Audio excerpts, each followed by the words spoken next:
Hi, everybody. My name is Aisha Spearman. Thanks so much for joining me today. If you enjoy this video, please like, share, and subscribe. Just letting you know I'm pretty used to this, or I'm not used to this.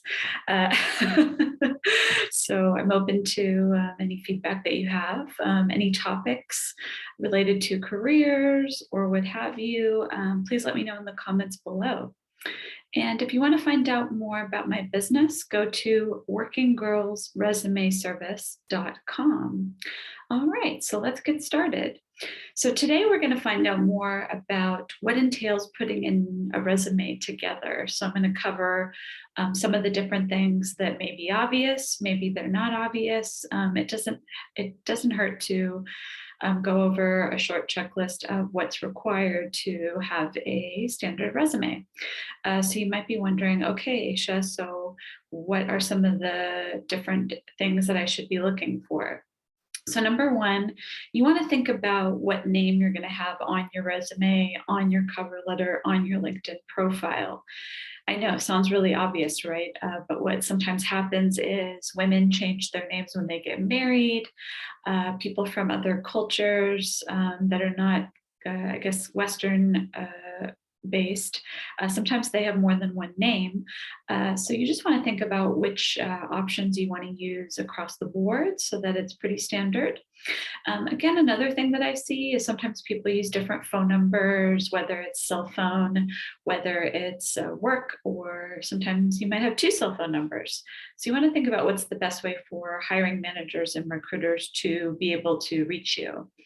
And then last but not least, yes, you guessed it, email addresses. Sometimes people, actually a lot of people I know, I have more than one email address. So you want to make sure, again, first and last name, phone number, email address, what's the best way for people to reach out to you? So that would be number one. Next on the list would be what industry are you in and what types of roles are you pursuing? Again, this could be obvious, but you'd be surprised. Sometimes people are looking to get into different industries. So they want a resume for each career path that they're going to be pursuing. That might be something that's relevant to you, or it might be easier. In most instances, people start out with an original comprehensive version of their work experience. And then for each position, you might want to cater it slightly to a specific job posting. So that could be a relevant option as well for you. Another thing that sometimes people don't think of right away is making sure to have at least two job descriptions or two job postings that you looked at recently. A lot of times I'll ask for this information. This is really helpful for me as the writer because you might be aware there's the ATS system or the application tracking system. Pretty much recruiters, whether they're a small boutique agency or a large enterprise corporation, they're going to be incorporating this into their everyday workflow. They don't have time, unfortunately, these days with the number of candidates, with the pandemic especially. They don't have time to look through every single resume unless they have a referral or some kind of special situation there, you have a contact. So I can help you as the resume writer be able to include that information. Sometimes people aren't actively looking for a job. Sometimes they just want to spruce it up.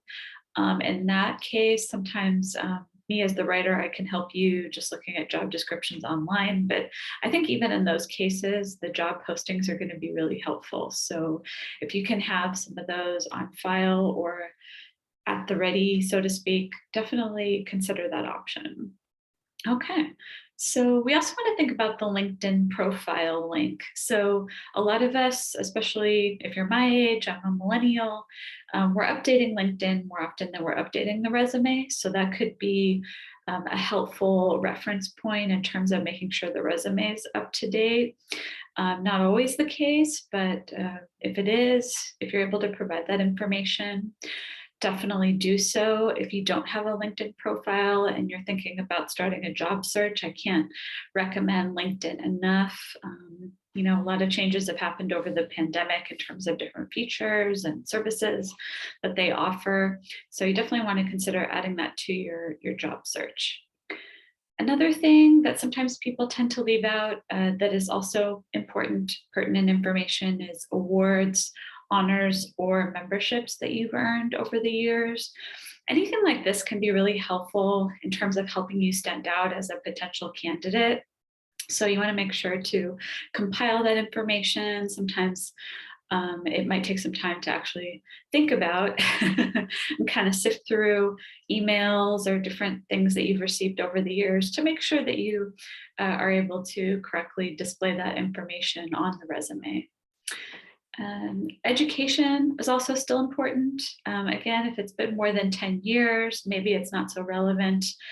For some industries, you're probably going to see it more, especially people in academia, the science world, people that are in high level executive, director, senior vice president, that types of positions. That's going to be important.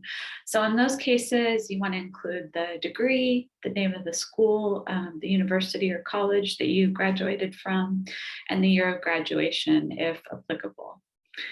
And last but not least, we also want to include the current and previous job titles.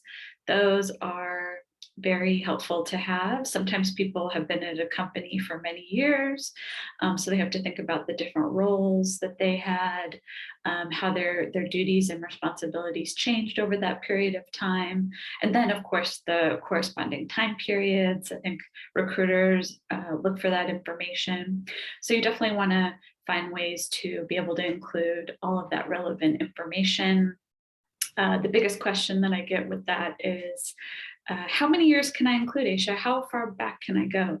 And I guess you could say my blanket answer, meaning most of the time, you're probably going to want to stick to about 10 years, which equates to about 2 pages. It's not going to be applicable to everyone, but I think that's a good rule of thumb to follow. And then in terms of who you're going to be marketing your experience and relevant skills towards, you want to think about who your audience is going to be. So for instance, what types of employers have you been researching? What type of industry are you in? The types of skills and competencies that you're going to be listing are going to be different. So for academia, you could have a PhD, you could have a master's, and you might be focusing on things like curriculum, coursework, presentation skills, that sort of thing. Whereas if you're in finance or technology, it's going to be based more on the certifications and the licenses that you have.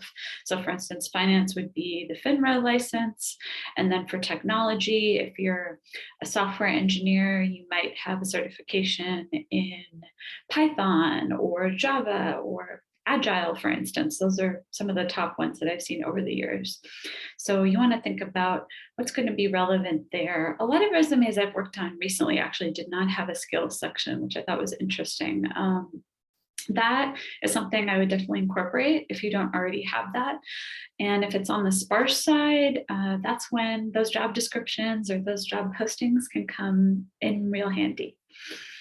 You also want to hone in on what your transferable experience is and how that will be pertinent for the new position. Again, kind of going back to the drawing board and thinking about anything that's not necessarily on the resume currently, but that you could add in based on your current experience. Like, for instance, if you work project to project, if you're more of a freelancer, if you're a programmer, product manager, and you go from task to task. If there's something that you do on a daily basis that you feel like can be transferable to the new position, that's something that you want to focus on for sure.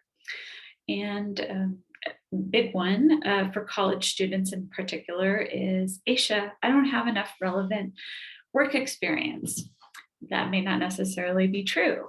If you're a college student, more often than not, over the past, a couple years or so, a lot of people do internships or unpaid work experience that may not necessarily, be on the resume, or you weren't sure if you should put it on there. Maybe you put it in a separate section. There are instances, especially if you've only had a couple work experiences that maybe you want to incorporate that into your work history.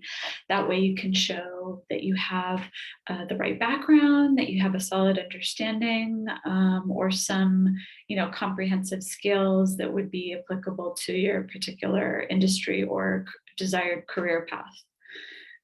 So this is also an important one that I don't think gets stressed enough. So I'm going to do it as a resume writer. You want to utilize a more formal and professional tone. So a lot of times what I see on resume drafts is shorthand or incomplete sentences or things that you might consider postable or a relevant tweet on sites like Facebook, TikTok, or Twitter, for instance. So that's not something that we want to do. We want to kind of stray away from that if possible. But then the other thing we want to think about is we don't want it to be like an essay either, right? We don't want it to be too long-winded. That's kind of the other side of the coin, so to speak. So my goal, or as a resume writer, is to encourage you to find some kind of happy medium.